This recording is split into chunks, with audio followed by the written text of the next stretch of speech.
What's going on, all you gamers? If you'd like to know some kind of nice techniques on how to level and get XP, then stay tuned. That's coming up next. Pew, pew, pew, pew, pew. Pew, pew, pew, pew. Whee.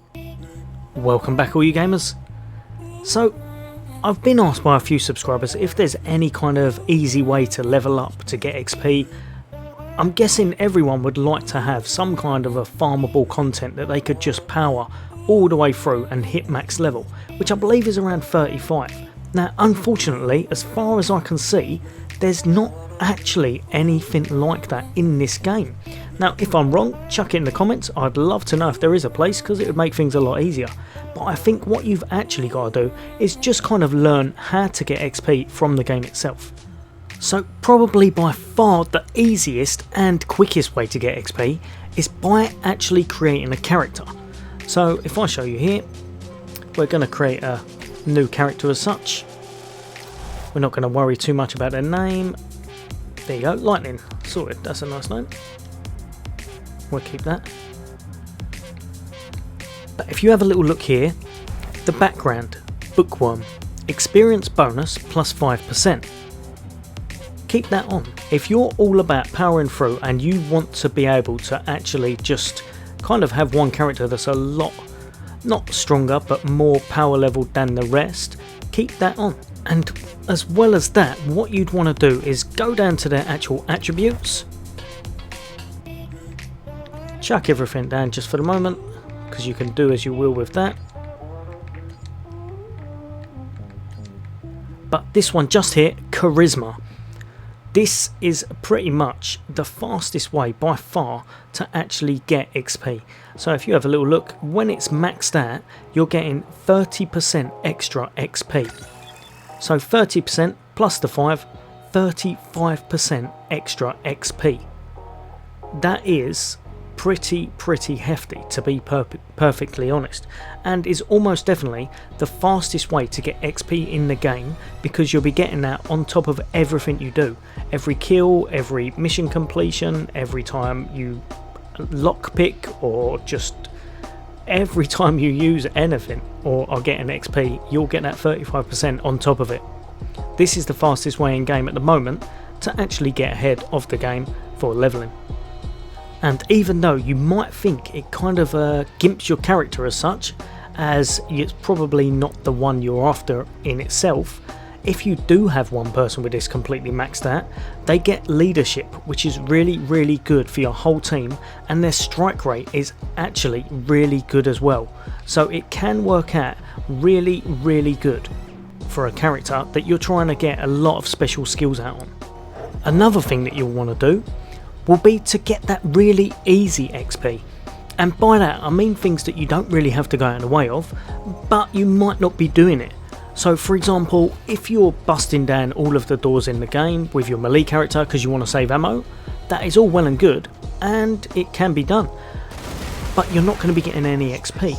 Whereas if you're lockpicking them and doing things like deactivating all of the mines, you'll be getting XP each time you're doing that, just for kind of performing your character role. It works out really well in the long run and can level you without you actually even realising it. So if you do plan your skills right, it is well worth having a diverse team so that you'll get better XP rather than kind of using an alternative method. Don't forget those open world encounters.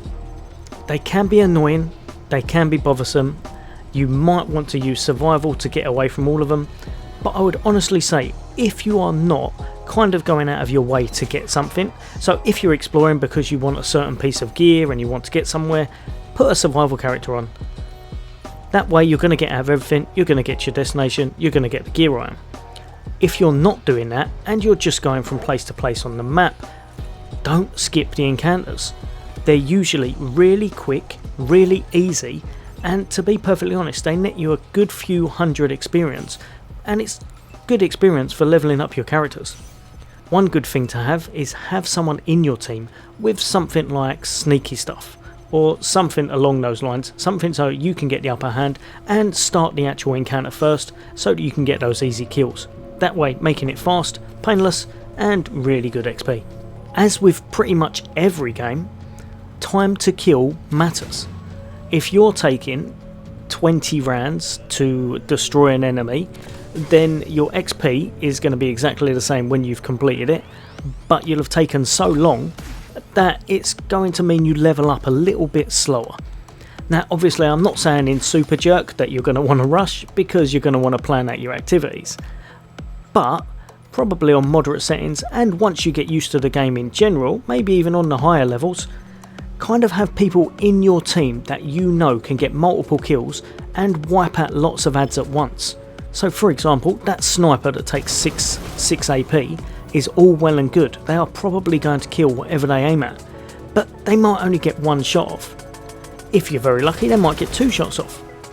However, if you decide to pick another character and kit them out correctly, say like an SMG guy, a rocket launcher guy, a shotgun guy, especially a shotgun guy. Shotgun guys are ridiculous in this game for multi-kills. They will all clear up all of the adds and mop the floor with them. If you plan it right, having people on your team like this, even such as a melee guy, because of how much AP they actually take, where they're taking 3, maybe 4 instead of the 6, or in some cases 7 with the heavy guns, you will get a lot more times to actually hit the enemy, and it could mean the difference between shaving off several rounds of action.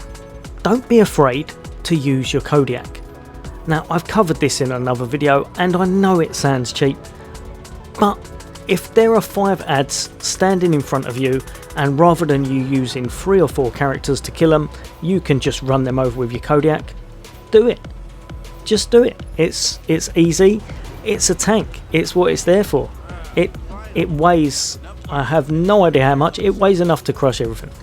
Even ramming things. If you'll have a little look, ramming things pretty much one-shots everything. If you need to ram something, or you need to run it over, just do it. That way it'll leave it so that your guys can plan out their moves a bit better, move forward up the line, and kill the other adds. Finally, your background and your perks really make the difference in this game for how fast you can kill things.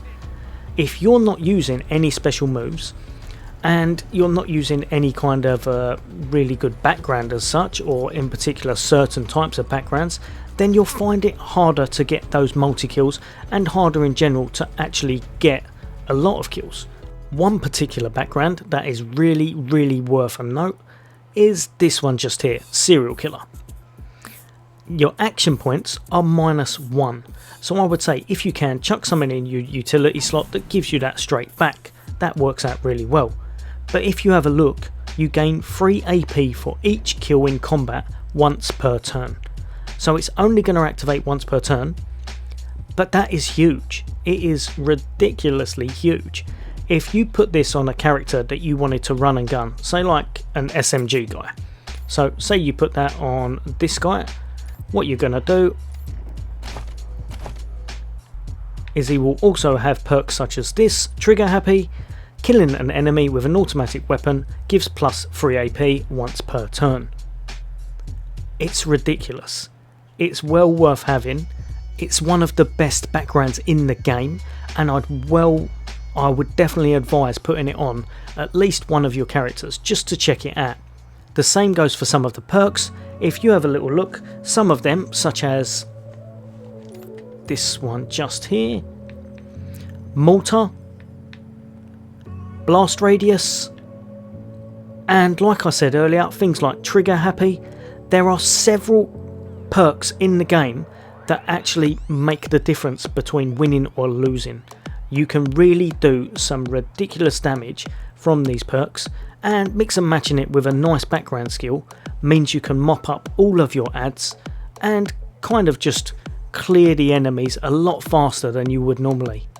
Right guys and girls, so basically to summarise, there's no quick fire way of just skipping ahead and getting to max level, but if you play the game really well, you set your characters out well, and you have a couple of things in there, like I said, like the charisma on one of your characters for example, so that he can kind of skip ahead a level. It does help you out, it does work well, and you'll be finishing off those adds really fast to get the XP faster than you normally would. Right, guys and girls, I hope this has helped some of you out. As always, if you did enjoy the content, then why not drop a like, because that will really help the channel out. And if you're not subscribed and you'd like to become part of the Sofa Squad for all things Xbox and soon Xbox Series X, then why not hit that subscribe, hit that bell icon, and as always, I'll see you all on the next day.